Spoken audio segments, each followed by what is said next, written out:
What's going on, everybody? Welcome back to the final round.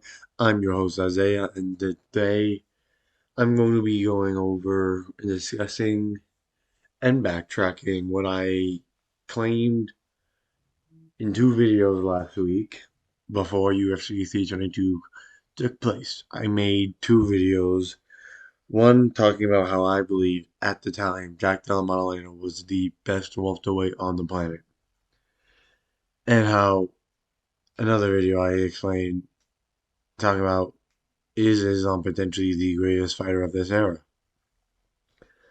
And I said Jack is going to beat him. And I was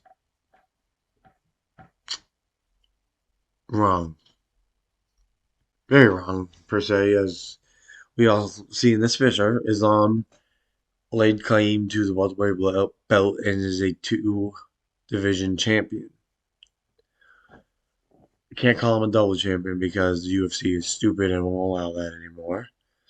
But yeah, he got in there, dominantly controlled Jack Della for the entirety of all 5 rounds. Jack Della had one moment of success, I believe, in the third where he landed like a four-piece combination in the clinch, but then he got taken down again. So, oh well.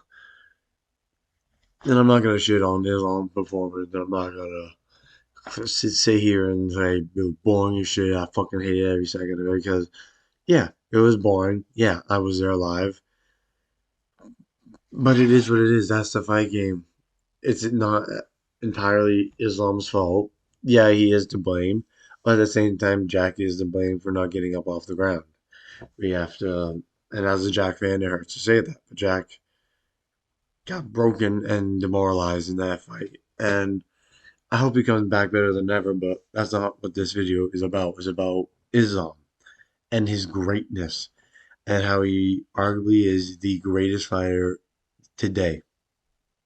Today, in terms of well-roundedness, skill, I don't think there's another person that will come close. In terms of accomplishments, I would say Alex Pereira up there because of what he has been able to accomplish. But Islam is in a league of his own.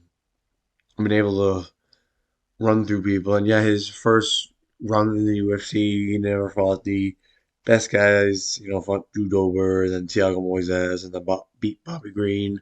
They get a title shot, so he didn't really face any high level guys up until the title shot. Because since the title shot, he's finished Charles Oliveira, had a war with Volk, then finishes Volk, and then had a war and finished Dustin, and then finished Shanato, and now went in there 15 pounds up and beat Jack Dilla. And beat him in a way that kind of convinced me that it's going to be a hard thing to beat him in this weight class because he looked bigger than Jack in there on fight night, and his wrestling is unmatched. His strength is unmatched. And honestly, I don't know. No one has the wrestling credentials, I think, to really keep Islam off them and then keep off the ground. I don't think anyone has that capability. Maybe Kamaru Usman in his prime could. That's probably the next matchup for Islam if it's not Ilya. And skill for skill, Kamaru Usman couldn't match Islam, but at this point in time, Islam's just too good and too much in his prime to be beaten. So it is what it is. Islam is one of the greatest fighters of this era, and not only that, he broke. No, he didn't break. He tied Anderson Silva's longest active win streak in UFC at 16 wins in a row. And since his first loss, or his only loss in his career to Adriano Martins back in 2015, he hasn't lost. He's had a few moments where he stumbles a bit, but all in all, the time ended, he was the one who ended up winning. My dinner's done. We're getting ready, so. But he's always at a point in his career where like 1 or 2 more wins, and he's arguably possibly in GOAT conversation, like move over John, that type of conversation, in my opinion, because he's only had one loss. And yeah, people could say John didn't have a loss, but he has got a DQ loss and a couple questionable fights. Not saying Islam doesn't have a questionable fight in the Volk fight, but if Islam can defend this belt, if he like if he beats Kamaru Usman, no, let's say this, he goes out there, steamrolls Ilya at the White House, because let's be honest, I think Ilya is far too small to beat him at this point in time. And if he moves up to 170, 100%, he's too fucking small. So I think he goes out there, he beats Ilya. He goes out there, he probably beats Kamaru Usman on a decision. And then Carlos Prates and Michael Morales probably fight each other in a number one contenders fight. Probably fights the winner of that. Probably beats them. Maybe if Shavkat can come back, that's the one guy on the ground I would give a chance. But he's inactive, and who knows when he's coming back? And maybe with one win, one convincing win, he can get the title shot. Because honestly, if Islam can go in there and be an undefeated fighter and Shavkat Rakhmonov, then there's no denying he's the greatest fighter of all time. Come on.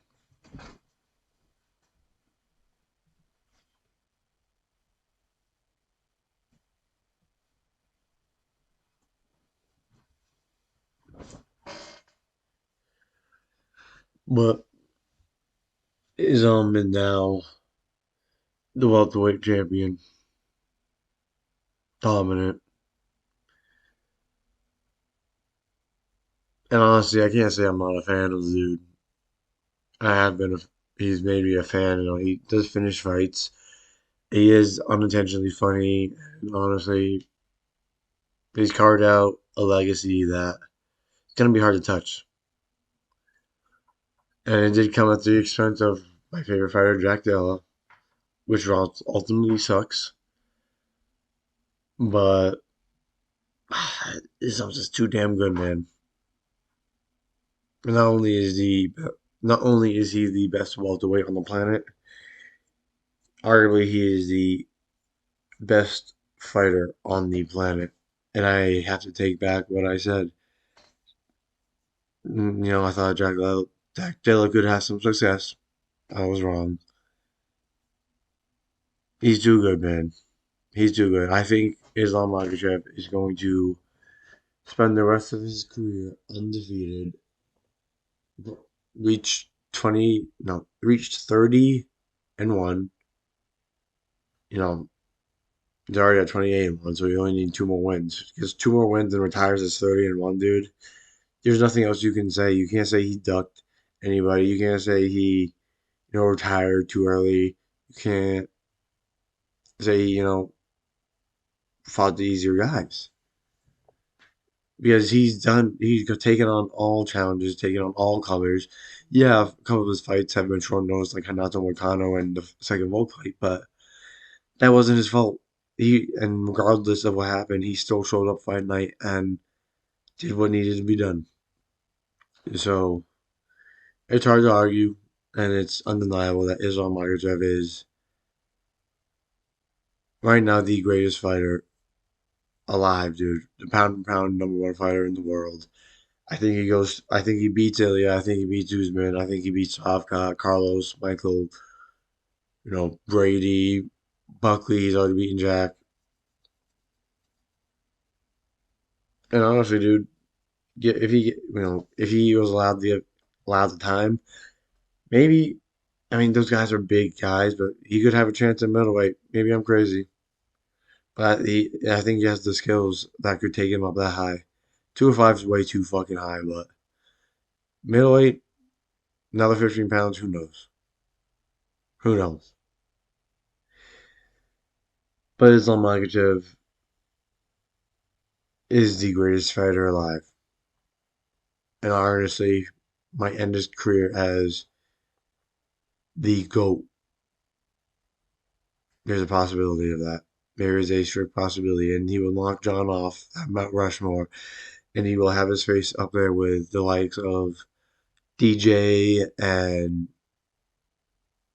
GSP, and I think by end time Rob will get his name up there as well. So yeah, that's gonna do it for this video. I was wrong. Islam Makhachev is the greatest, and it's time I sit back and just watches the rest of his historic legacy in the UFC. So that's gonna do it for this video, guys. Thank you all for watching, and remember, the greatest fighters leave it all in the final round. Peace.